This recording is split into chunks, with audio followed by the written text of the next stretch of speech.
Hey, everybody. Welcome back to the Student Ministry Conversations podcast with your host, Russell Martin and Brent Aiken. We're glad you're joining us today. We hope you find this conversation helpful, insightful, and encouraging as you continue to lead your students in ministry. We want to remind you that we have social media. You can go to @TalkStudentMen on Instagram, Twitter, and Facebook, and then also our website, studentministryconversations.org. So today, Brent, we're going to have a conversation with someone very special and near and dear and awesome. Can you tell us a little bit about that conversation? Yeah, so the episode today is interviewing Russell. We got to interview me a couple episodes back, like 44 or something like that. You can go back on our website and listen to that if you haven't had a chance. But one of the things that we very much agree and believe from the beginning with this podcast is everyone has a voice. And so that means that the biggest youth pastor has a voice, the smallest youth pastor has a voice, and even we have voices. And so we wanted to throw ours in there just as guests as well. And so I talked about encouraging and equipping, like speaking life into students. And Russell, your conversation that you wanted to do was talking about worship, specifically, if I'm not mistaken, building and creating worship teams. And so I definitely am a student of your own expertise when it comes to that, because I totally stole everything that you do to kind of help establish the worship team that I have. And so I'm really interested and excited to have this conversation just for the sake of, I think it is a beneficial conversation for the groups that don't have a worship team. I think there are a lot of churches out there that still are like, this is the one thing that I really don't know how to do. I can get on download youth ministry or grow curriculum, and like I can find lessons if I'm not a great lesson or content creator as far as curriculum. I can get online and find social media. I can get online and find games, but you really can't get online and find how to build a worship team other than get online and like play YouTube videos. And so first off, hopefully by now people know you, but let's start with a little bit just about you, where you are currently, and maybe since this is the topic at hand, maybe throw a little bit of your worship leading experience into your introduction. Just a little bit of that. Just a little bit of that. Well, first of all, I want to say, if you are seeing this, I believe this is our first live video episode. Is that correct? It is. So I've been staring off reading a script, and I should be looking here at the camera. So I started off in youth ministry in 1993, graduated high school, and went to be a summer youth worker, and worked in some small churches in East Texas for several different years. And as I continued to go, one of the things that I was passionate about that I did when I was in high school and growing up, I took piano lessons, and I loved leading worship. And so what I found is, after a couple of different groups that I was in, someone said, "Hey, we need somebody to lead worship." And I was like, "Hey, I can bring my piano." So I remember my first ever paid thing that I led worship for. I probably got paid $50. And I dragged the keyboard down to where I was and set it up and led worship there. And I quickly realized that piano was not going to be the thing that would be useful for retreats or camps or things like that. So I picked up guitar and learned that. Continued doing youth ministry, continued leading worship teams through that and developing those in contemporary worship. My first job as a worship leader was in Friendswood, Texas. And I was a worship leader there for several years and built their contemporary worship services. And I also worked with the youth worship teams as well. And then I moved to Texarkana, where I continued doing youth and worship. I went there originally to do communications and worship, and ended up in youth ministry. And that opportunity came back, and was a youth ministry there for many years, and built that youth group and built that worship team there as well. And then now I have the opportunity to be a lead pastor at Methodist Church here in the Houston area. And I also continue to lead worship team and work with that. And then I'm helping someone who is building the worship team. And so it's kind of interesting to not be the direct one doing that, but to giving advice and to being a sounding board. And then I continue, as Brent knows, I continue to help anybody who wants to build a worship team with this youth-led worship, because I think that's important. And it's anything I can do to help those. So I consult for a couple different churches and do things and write for blogs and things like that for worship teams. Yeah, Also, I mean, not to leave out the most important things. I'm married to my beautiful wife, who is a chemistry teacher. I have a adopted 11-year-old going on 18-year-old redheaded child, 2 dogs, and a most recently acquired cat who rode under my car all the way from the church to my house. And if you go through all that, then we're going to adopt you. So yeah, that's my life in a nutshell. there you go. And for all our listeners, if you have redheaded kids, hell hath no fury like a redheaded child. We have a redhead as well, and man, he runs us ragged. But through all your time in worship leading, youth ministry, pastoral ministry, obviously worship has been fairly significant in your position, from leading teams to building teams. Why do you think having a team-led worship is so important? Yeah, I saw this question was one of the things that you mentioned. And you're saying team-led, like just like not like one main worship leader leading. And one of the big things, and I'll probably talk even more why you have a youth team-led worship team. That didn't make sense. Youth-led worship team is that it gives ownership and opportunity. And so if you have somebody come in and lead worship, and I did it for many years, and came in as a guest worship leader or was a hired person to come in and lead worship for a group, that's great. And sometimes that's your option. Like that is what you have. If you want somebody live leading worship, then there are many people who do that, and that is an awesome thing to do, and I don't knock that at all. But I think there's something different when you can get members of your church or members of your youth group to be leading that, because one, it's the same people that they see all the time, and it gives your youth group an opportunity to step out in leadership. There are those who may be able to play instruments, or those who can sing, or those who can do technical things like run sound or screens, or there's so many opportunities when you are creating a youth-led or a church-led worship team that give that opportunity for students to step out and to lead, and also to be leading their peers in worship. And there's also some things that are important, I think, with planning worship and such. Like if you have somebody coming in to lead, a lot of times it's, you're trying to figure out and coordinate with them, and they're not there. And it's, your themes or your ideas and stuff. And so as your team builds, then it gives you the opportunity to have a more cohesive when you're planning.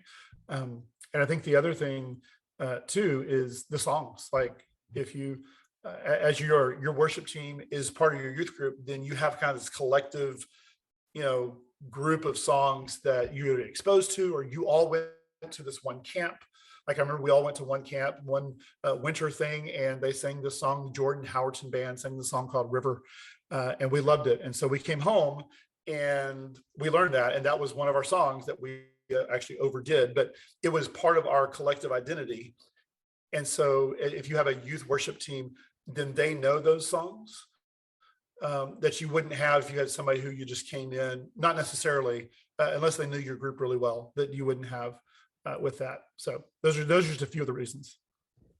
That's awesome. And if you have not heard River by Jordan Howerton Band, you need to go listen to it. He's a smaller local guy, but he does have music on Spotify, and you need to go check that song out. So on top of everything, I mean, and I think this kind of question can go twofold, maybe from leading an adult worship session, because let's be honest, most youth pastors have another role, and normally it's youth and like social media, or youth and worship. And so you're normally falling into one of those two, or maybe youth and children's, God bless you. But with that, I believe that there are a lot of people that are like the youth and worship pastor. So I think we can talk into this from two different angles.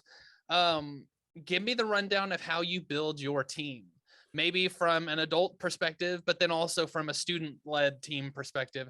How do you work to get for lack of a better word, the right pieces? Mhm. How do you work to get the right people in the right positions? And then also, I might throw in a little bit of a anchor question at the end of this, but go ahead and answer that first. All How right. do you find the right people for the right positions when it comes to student ministry and when it comes to adult-led worship? Well, I think one of the biggest things, now I was looking because I have actually a post that I put up on UMY Lead. And if you don't know, UMY Lead was the website and the blog that I had initially. Um, and we're slowly transferring some of these posts over and sharing them on the Student Ministry Conversations podcast website. But I think one of the first things that you have to do when you're developing a worship team is to one, ask why you need that. So a lot of times when you're thinking about developing a worship team, you got to think about what is it the reason that you want to have that. Is that so that you can have a band like the church down the street has a band? Is that because you want to take it on tour and go places?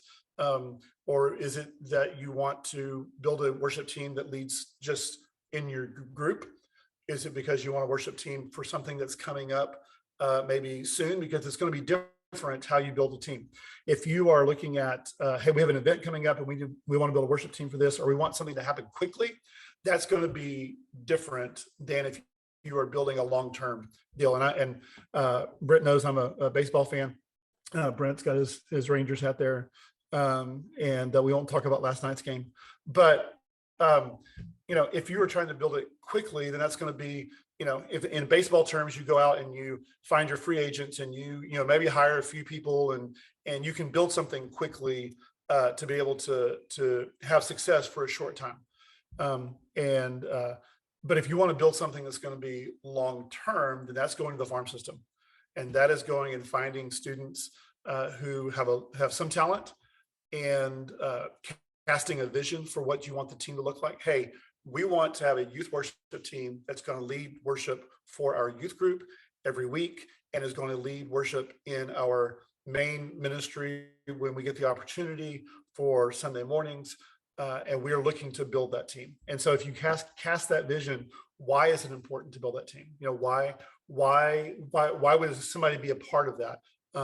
What is that going to look like financially? What is that going to look like time-wise? How do those practices work in with your schedule for your youth ministry stuff? Do they practice on a Wednesday? Do they practice on a Sunday? Do they get together by themselves?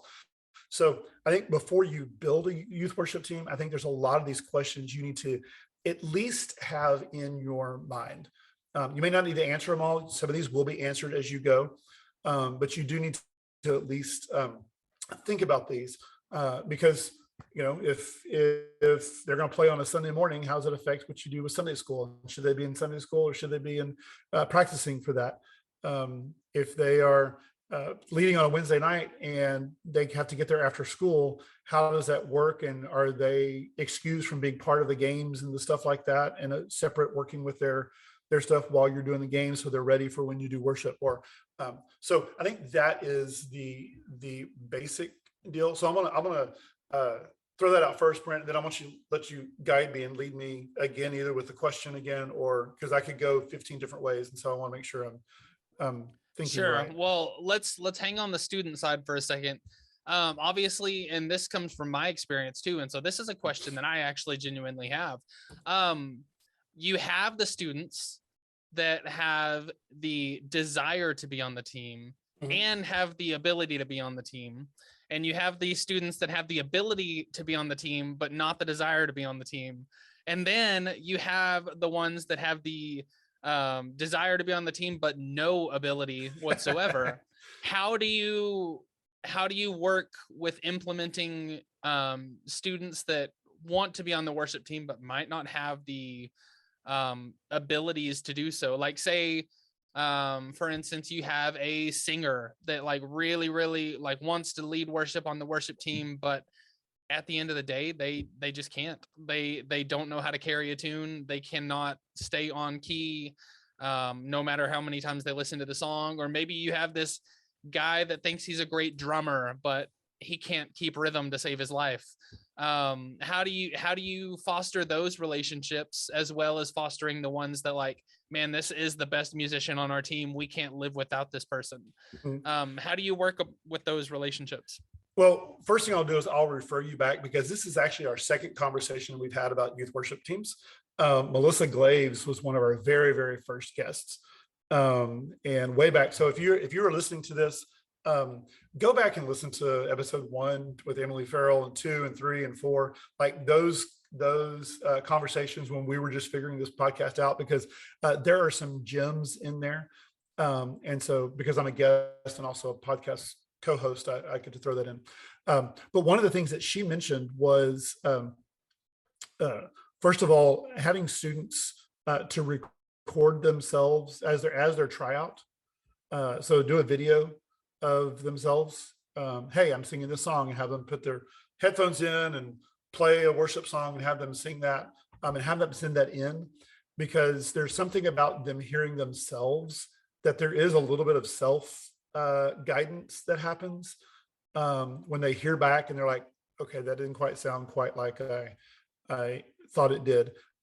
Also, it shows a confidence level. Like if you're willing to take a video of yourself and send it to somebody, then that shows initiative, that shows a confidence level, that immediately shows that they can play or not play. And it gives you something to listen back with them and go, hey, you did this here, it doesn't sound right, and helping them to hear those things. If it's a drummer, have them play along with the song, and listen and go, hey, how did you stay with it? Even if it's just tapping a beat, or if it's using pencils on a drum, you want to see.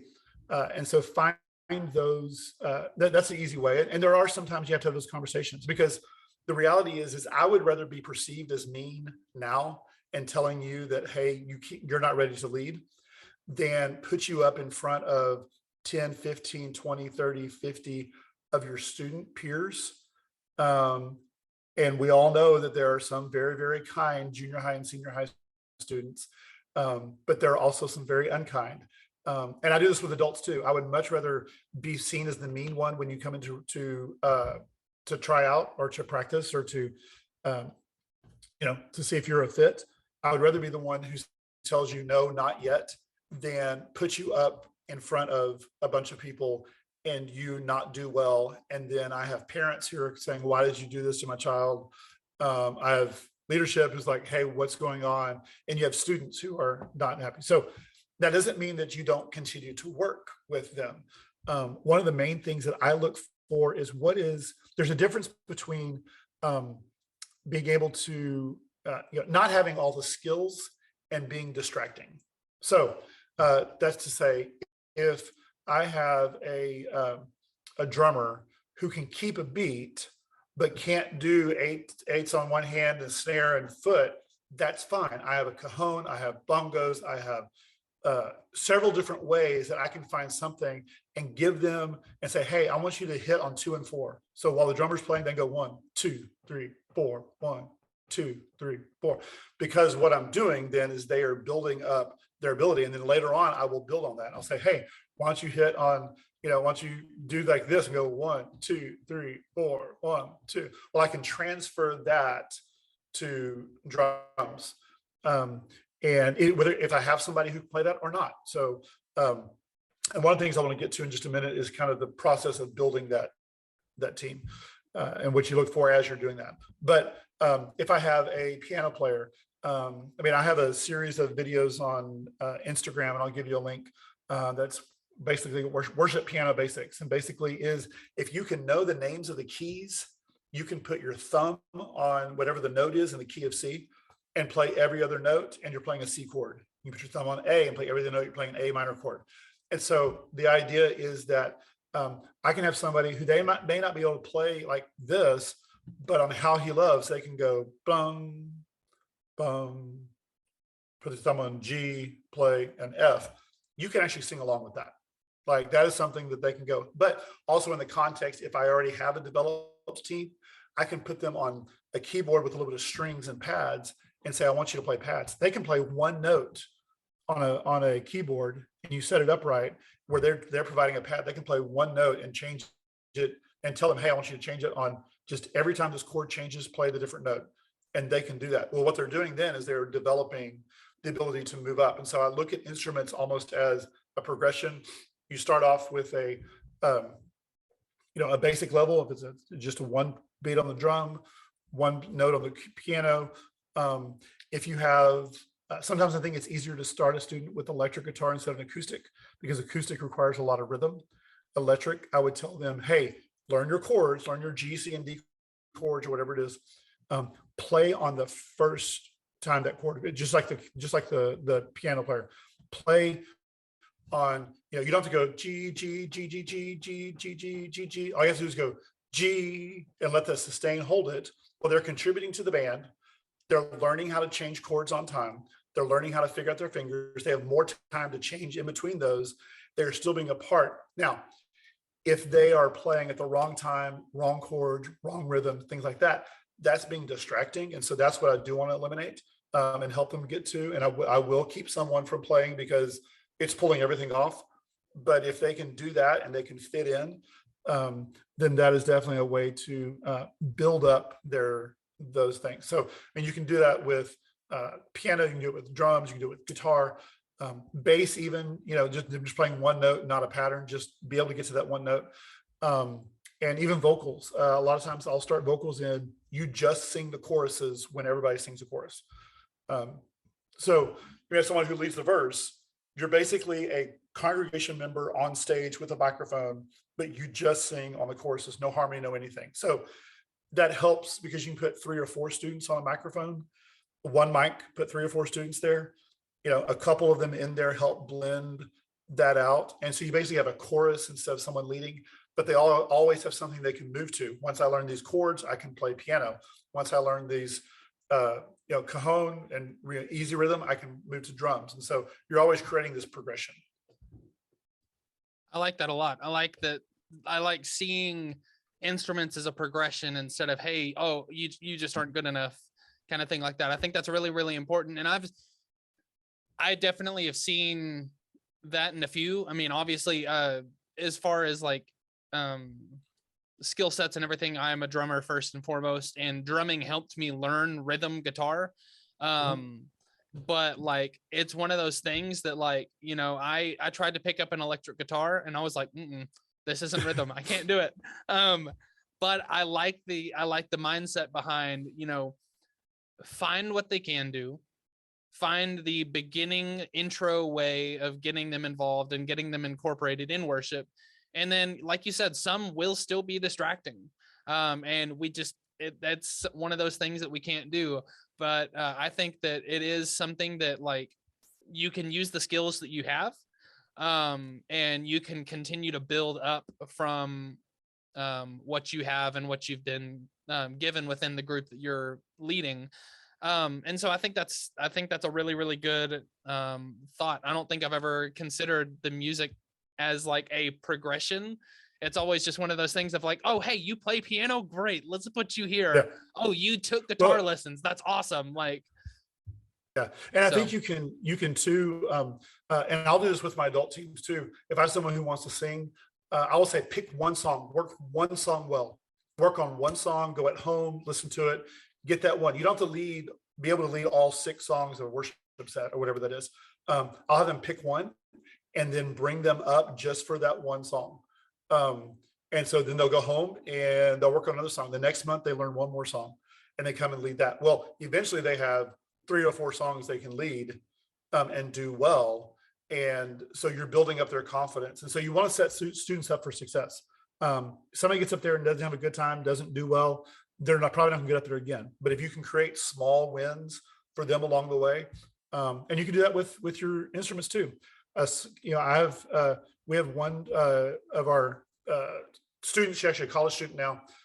She's learning piano and leading with piano. And so I started off with How He Loves and Set a Fire and these songs that are same chords and help them to learn those chords and then give them, she plays piano on those songs. I set my schedule so that way, because I'm the pastor and also leading worship, when it's time for like the invitation song and I want to be down front, or if it's time for communion and I want to be down front, she will often lead those songs and play piano. It frees me to be away, gives her one song. She doesn't have to worry about learning a bunch, but just one song or one chord progression. And that's one thing that you can look at. And I will share a list. I have a list somewhere of songs, but look for songs with the same chord progressions or similar chord progressions, because that will help too. I'll talk a little bit more about that when we get into building the band. So, but yeah, look for easy successes and ways to build people through that. Yeah. And I definitely think we're already kind of in the process of building the teams. And so like, if you want to go ahead and go into that, that's totally fine. But basically like the rundown of like how you work to build your team, do you have like a step-by-step method, or do you have like, I mean, what do you go for certain instruments first and like have them as like the pillars and then work to build around those? And then your involvement, how much do you strive to play in your team? Because I've been in youth ministry for 12 years. And I am by far and large the closest I've ever been to a completely student-led team. And I'm still up there every single week playing rhythm guitar because I don't have an acoustic guitar player. Yeah. And so how does that work? How do you incorporate yourself, but also what pillars do you start with? And then where do you go from there? So I think first of all, I mean, get your goal. This also goes with your, like I said, that first question about your goals. So if you're trying to build a completely youth-led team, have that in mind and have that as a goal and try to do that as much as possible. So when you do have an acoustic guitar player show up and you don't have to play guitar, do that, but also know that on any given Wednesday or Sunday or Friday or whatever day you do your youth, you will probably have to step in. We had a youth Sunday and I'm not even leading the youth worship team, but we had a piano player who couldn't show up. And so he had a family conflict and couldn't be there. And so my youth band leader said, "Hey, Pastor Russell, what are you doing?" And so Sunday after Easter, I was supposed to be off and I was still there at the church, but not doing anything. And so I played and I thoroughly enjoyed it. I loved it. Kind of got me back into to doing that, something I enjoyed. But when I'm building a team, one of the things that I look for is you got to think about like, what do people need to be able to sing along with? So the first thing you need to find is somebody to lead vocals, someone who can sing, and piano or guitar is probably preferable. It's really hard to lead a worship service with just a drum set or just a bass. So you really need somebody who can think of a solo act. Think of Jordan Howerton doing acoustic stuff or David Crowder doing acoustic. When they do an acoustic kind of solo set, Garth Brooks doing his stuff, whatever. You got to have the basics. You have to have is a piano or a guitar and a vocalist. What you would need if the power went out, what would you have? Like, so that kind of deal. And so that's where I start. Now, when I look after that, when you start getting into, if you want to add some drums or anything like that, I wouldn't add a full drum set with just a piano. I mean, now everything I say, there's probably a band who does this and it works well. So this is just my thoughts. Is I would probably go like acoustic and a djembe or cajon or something like that is a real easy, simple set. Ross King did this for years. So it was him and his drummer. And so they just did guitar and drums, but like light hand drums or something like that.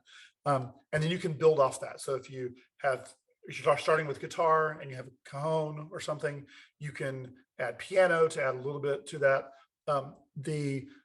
I would add the bass and the drums pretty close together because they're kind of a unit. So they just seem to work. Now, if you have one ahead of the other, that's fine. But probably a bass guitar or a keyboard playing bass. So don't overlook that. If you don't have a bass player, you may have an extra keyboard that you can set a bass sound on.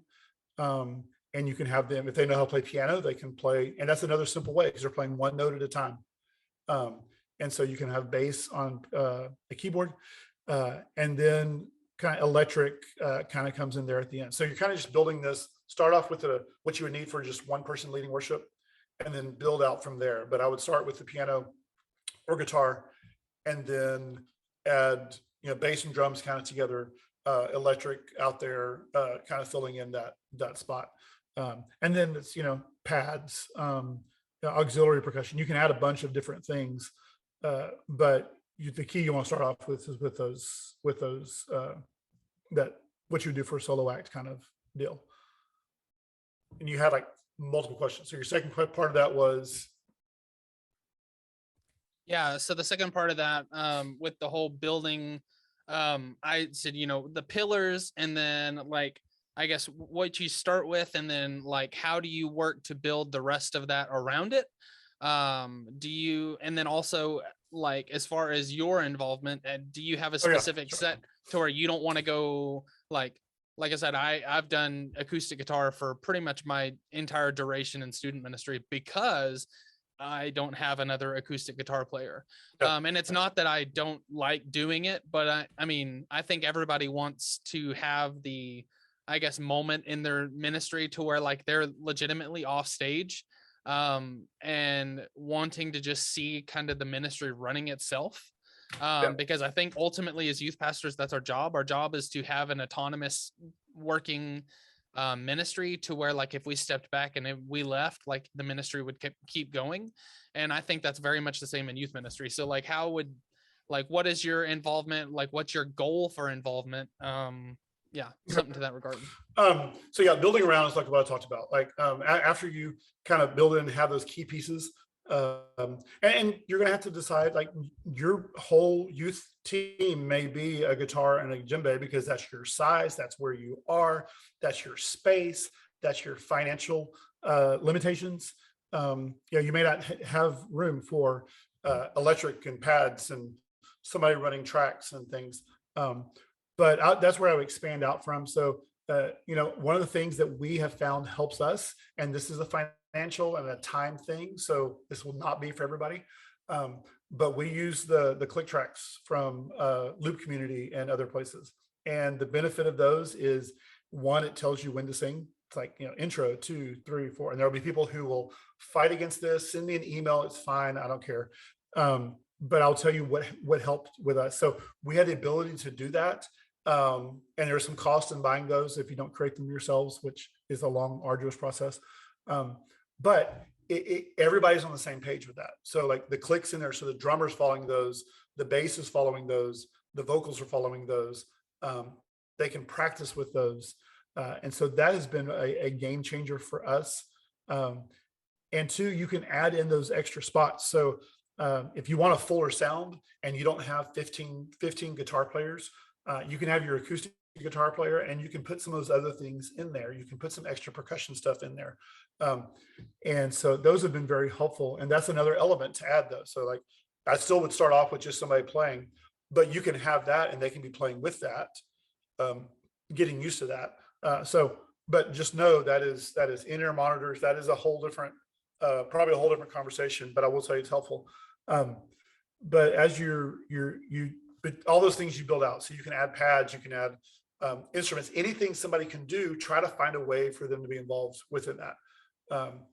And so don't forget too, that we're talking about the worship team on the stage, but there's also sound, there's also screens, there's also stage decoration and setup, there's also altar decoration area, there's atmosphere. So when you think of a worship team, we automatically jump to our band a lot of times, but your worship team is everybody who's involved in creating that worship space.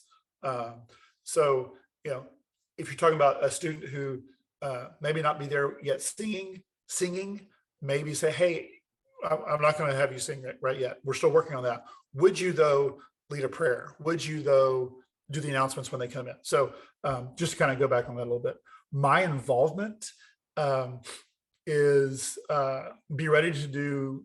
I'm ready on any given Sunday to pick up an acoustic or guitar or piano and lead the whole entire service myself. My goal is not to do any of that.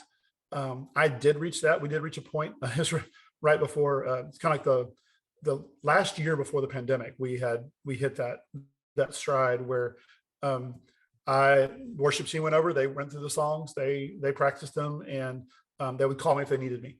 One of the things that can help you with that is when you have instrumentalists, uh, encourage them to do as much as possible, to learn as many instruments as possible. Once they have one down, if they play acoustic, encourage them to play electric. I have here we have a guy who plays, as the youth group, he plays bass, but he also can play drums. Well, on any given Sunday, even on a morning adult Sunday, I can say, hey, could you come play drums? Don't do anything fancy, just keep a beat. And so the more your instrumentalists can play multiple instruments, it sets them up better for success. It sets you up, and it gives you a case where you're like, hey, I don't have a acoustic guitar player, but my electric guitar player can play acoustic, and we can do without electric. So you can kind of pare down when you need those. So yes, I am always available to play, and I'm always teaching and doing that. But my goal was always to have a youth led, and that's choosing songs, that's doing those. It's not always possible. I got to that after 5 years. And I think you need to keep that in mind when you're building a team. The ones who are going to be leading like that, unless you just have some people who just you're gifted with and just pop up, the ones who are going to be leading your youth-led worship team are probably right now in the second grade. And so that's why, they're in the second grade and the third grade. So be looking ahead. If you're building a long-term, look down to who's singing in the children's choir, who's taking piano lessons right now at third grade, like who are those kids who are coming up, and cast that vision to them. Maybe not in second grade, say, hey, do you want to be a part of this? But constantly be encouraging them, getting to know them, because they will be in your youth group, hopefully at some point. And what a way to bring them in. And in sixth grade, when they come for confirmation, say, hey, you've done a great job doing this and singing children's choir. Would you be interested in singing with us? And so automatically they've got buy-in to your youth program. So that's my thought on the involvement. And one of the last things, or one of the things I want to throw in with that, is building a team with your songs that you choose. Now, it is probably, you hear the latest song on your local Christian radio station, or you go to a conference like we went to, and you have all these songs you want to do. And there are some songs that are definitely, just like we talked about building a team from the ground up, build your song list from the ground up. So one of the things that I look for when I start with a team are songs that are repeating chords. So How He Loves is a repeating chord, same chords over and over, C, A minor, G, F, same thing. The chorus, the verse, everything is the same. Set a Fire. But I mean, there's a lot more modern songs. I don't have a list of them. But there are a lot of songs where the chord pattern is repeating over and over. The lyrics change, the rhythm changes, the pattern of what you sing changes, but the chords are the same. And so if I can sit there with a band and go, here, learn these 4 chords in this pattern, we'll just practice those without the vocals at all, and just practice those over and over again. And we'll practice those. One of the things I like to do is to just practice the band with a chord pattern, and have them, I kind of assign like 5 levels of volume. Like 1 is quiet, completely quiet. So electric guitars maybe doing just a little bit, acoustics playing lightly, drums are in with a hi-hat and a snare.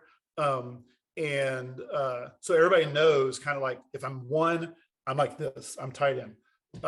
If I'm 5, I'm full out. So drums switch to a crash cymbal and a ride, acoustic guitars driving, and electric guitars driving, bass is going out, keys are big.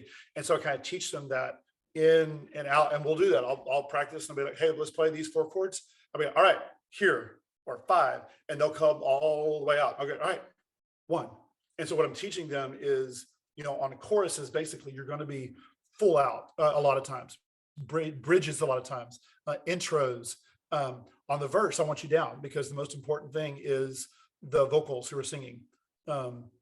First chorus even not be fully out, be kind of down a little bit. So we'll work on that range of dynamics. And so what you're doing is you're teaching them the basics that can be applied no matter what song they're playing. Because you can always go up there and you're creating a common language too. You can be in the back of the room and go 5, and they're like, oh yeah, I need to come fully out, or 1, or down like this. So, but with those repeating chord songs, and there's a bunch of them, you can focus more on the song, on the chords and those, and you're still giving them songs they can do. You can have a 6-song set list that are all in the same key and are repeating chord songs, which a group could learn very quickly. And you've also built their confidence because they know they can play and they're leading their students in worship. They're building their repertoire. They're learning common chord patterns. There's not that many chord patterns out there. A lot of times the next thing I would do is take a song that has 4 chords, but the chorus has the same 4 chords, but they're 2 beats per chord instead of 1. So it's kind of moves a lot faster.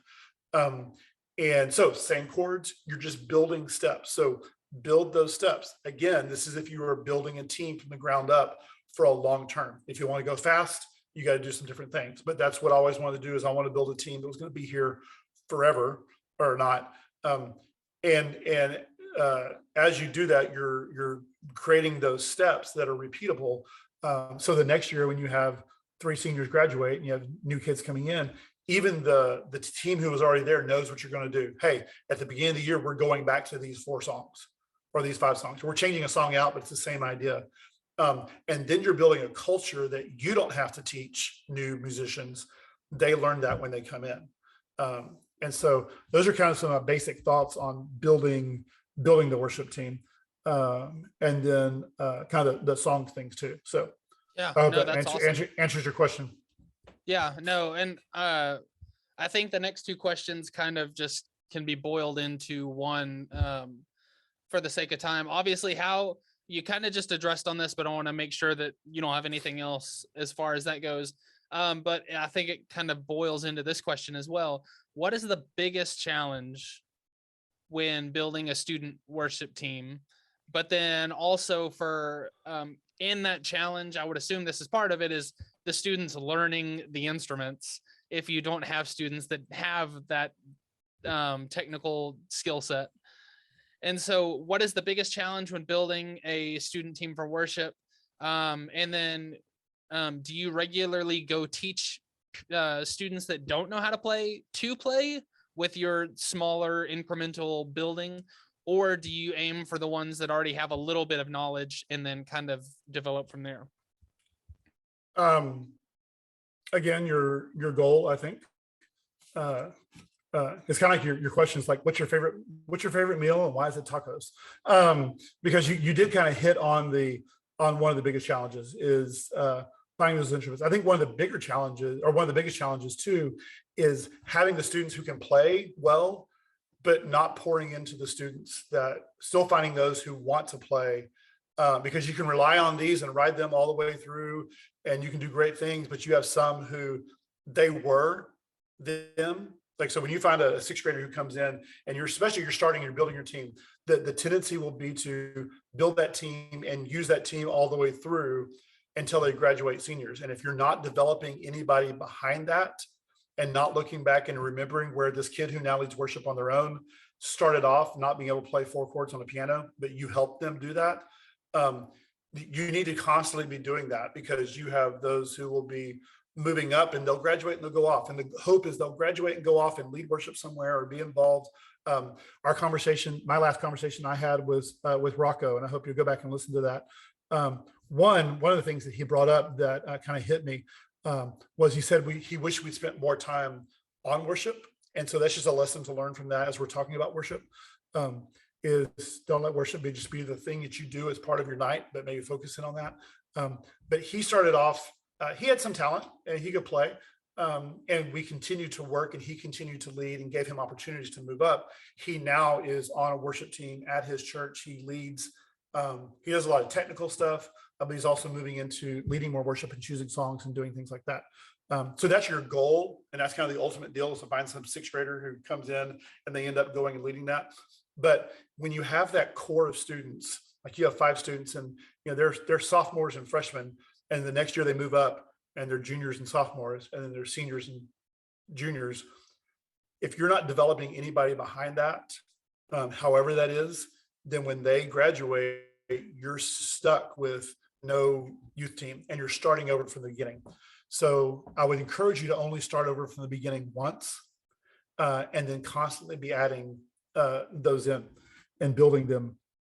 Um, so, but yes, it's always a blessing if you have someone who does have talent, they do play.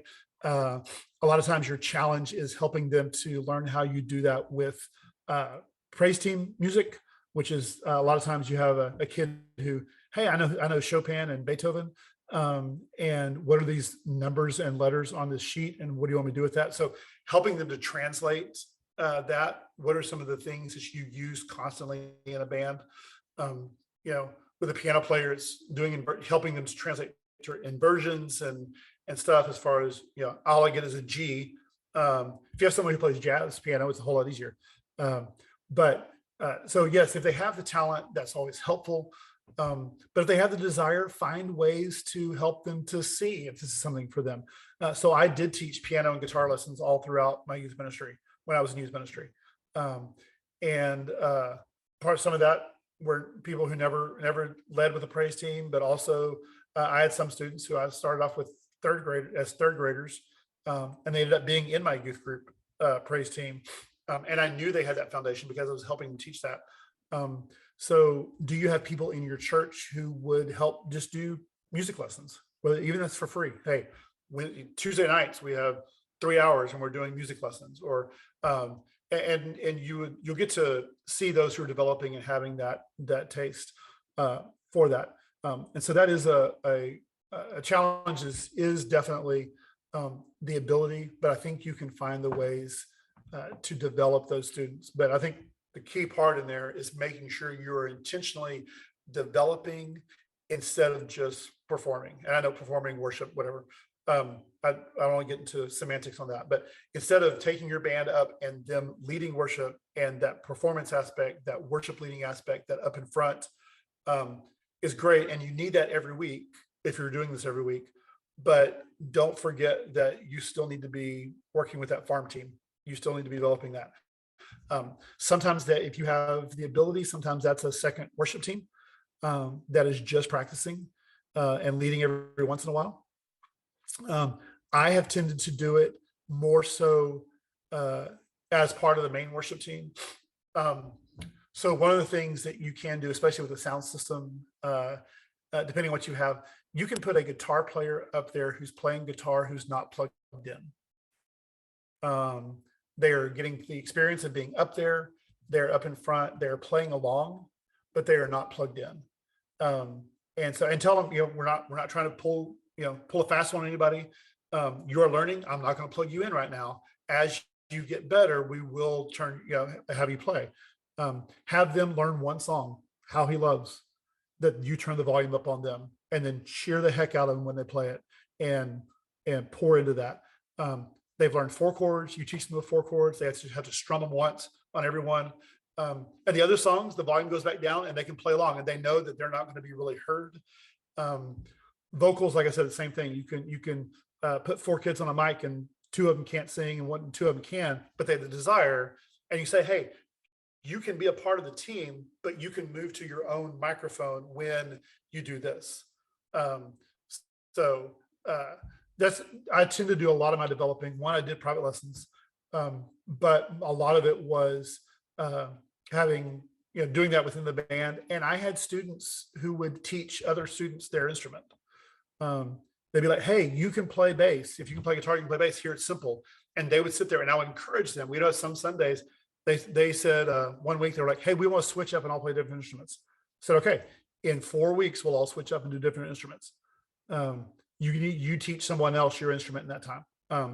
It's a basic song. Again, 4 chords, nothing hard, but they were teaching, and a whole lot better for them teaching than me teaching, because I could see that what I did worked, and they were still doing that. So that's awesome. By the way, you're watching time. I made a conscious decision not to watch time. So no, you're fine. Yeah, we're closing up anyways, but obviously I know you have some to throw at this, and we'll be sure to throw it in the show notes as well.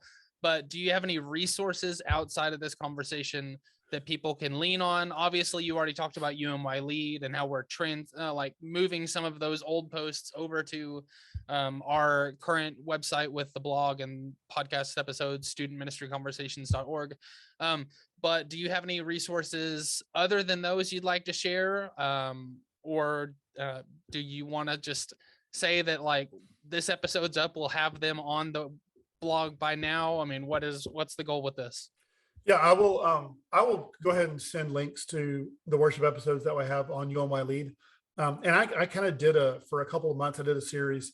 I have not updated them a lot recently, but they are still pretty prevalent. So there's probably maybe a website you go to that may not be there. Don't send hate mail to the blog, because I'm really not updating that much. I'm trying to do all my focus on here. But other than that, I would go back and listen to Melissa Glave's episode, number 4 or something like that. But and it was the top episode. It stayed as the top episode for months, well beyond some others. Like she really resonated when she talked about that. But she talked about youth worship teams as well. So go check that out. Also, lots of different resources. I do a lot of my chords. So Song Select, CCLI Song Select. If your church hopefully has one of those to be able to be doing these songs. We did not get into copyright. I'm not going to get into that. So CCLI and Song Select has a lot of chords and stuff for music. Ultimate Guitar Center, I think or Ultimate Guitar Tabs. Ultimate Guitar Tabs is just a website that people have uploaded their chords that they've figured out. And it's got pop and everything, but it's got a lot of worship stuff. We utilize Planning Center extensively. And the reason why is that we use it with our youth teams even now.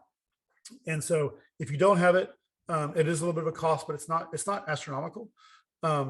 But to do orders, to do planning list, to put your songs in there and have them where you don't have to make copies. One of the most frustrating things, I'll tell you, this is another tip for the end.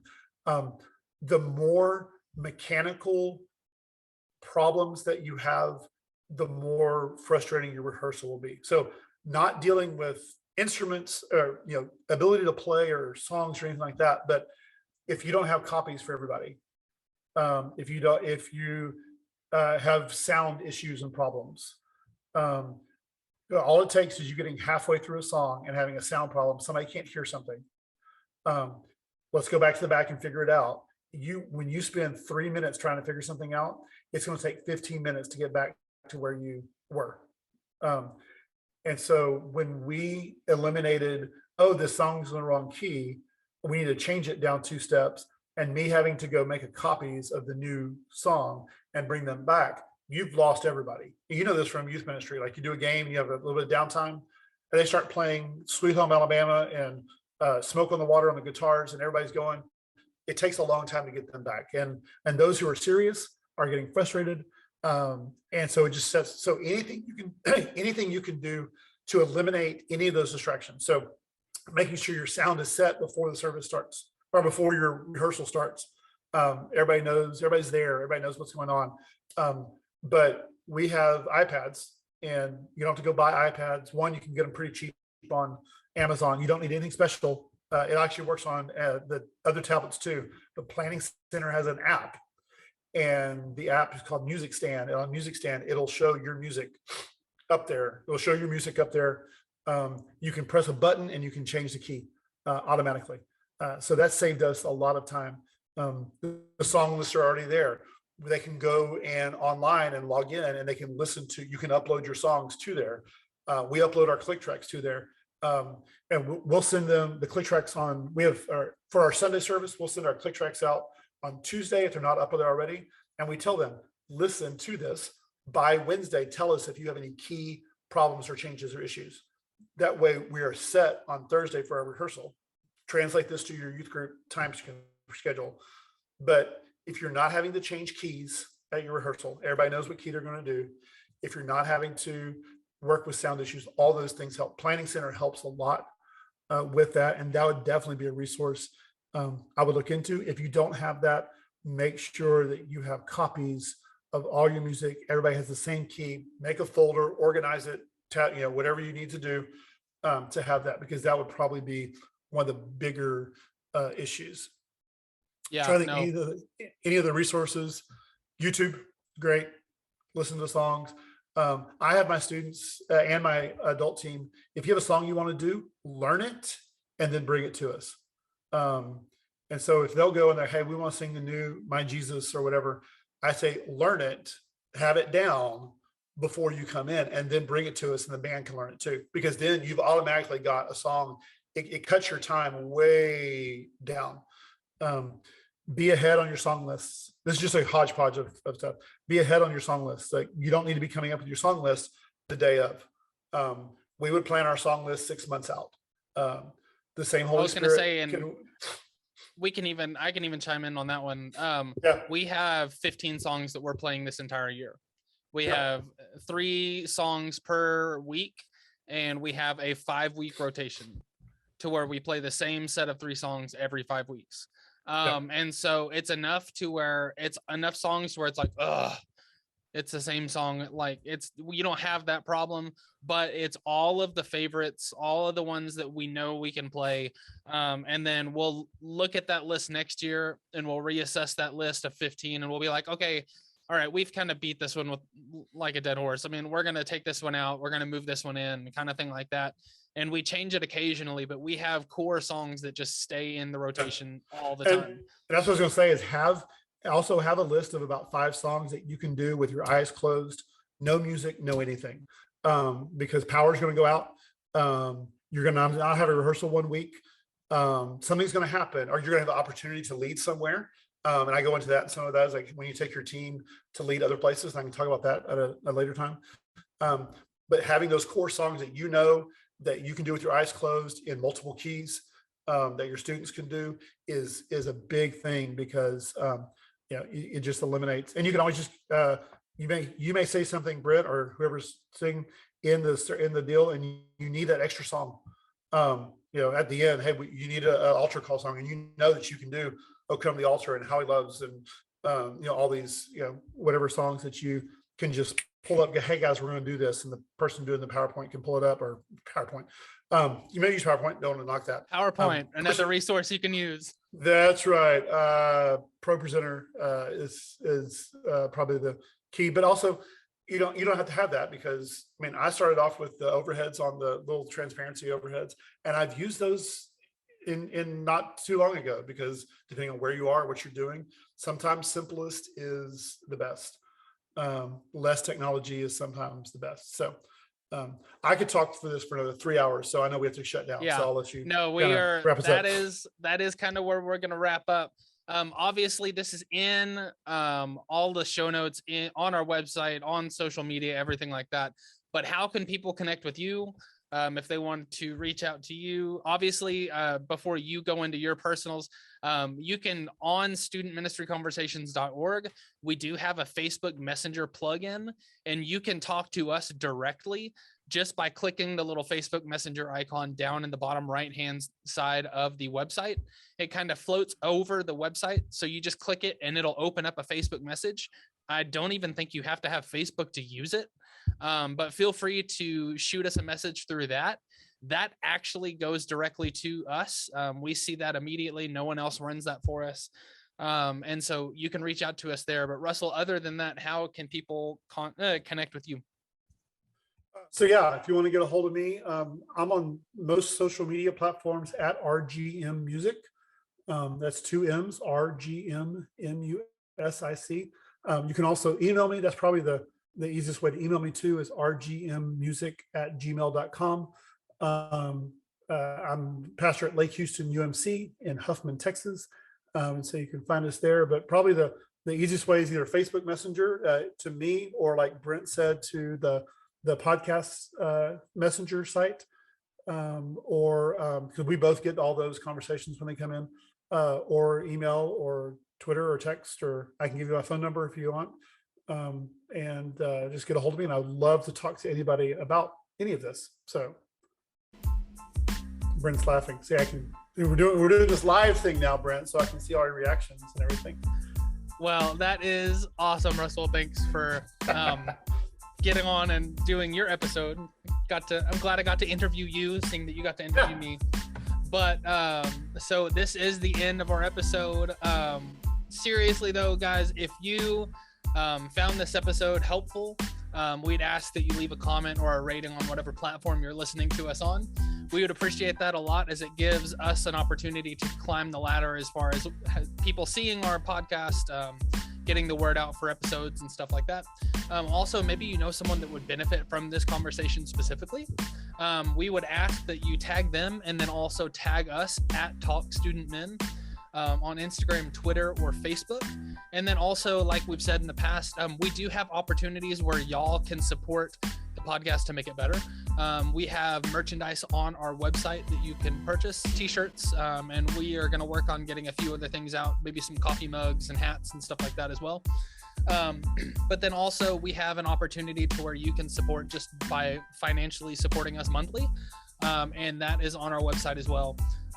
And you can check that out, or it should be at the bottom of your show notes as well.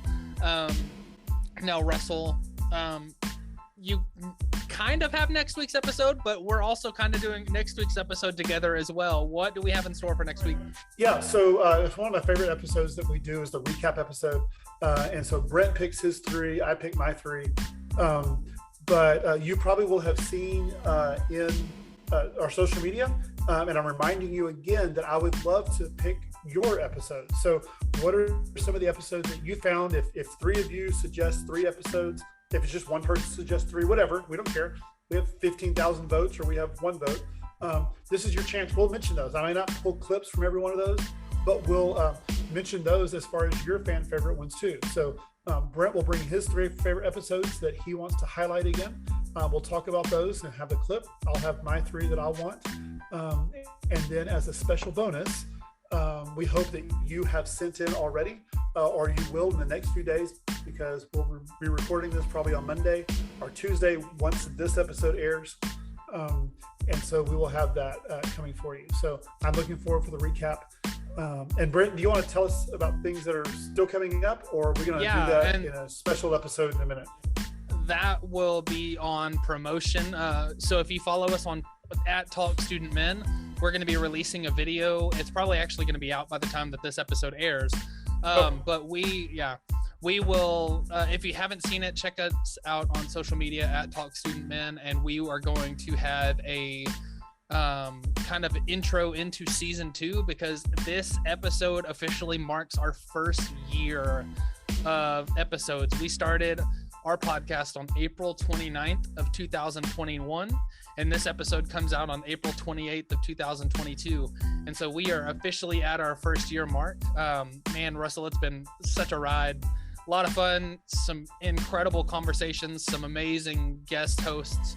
I've had a lot of fun, and I'm really interested. I'm going to be honest, I'm a little more partial to having the 15,000 suggestions on their favorite episode than like the one guy giving 15,000.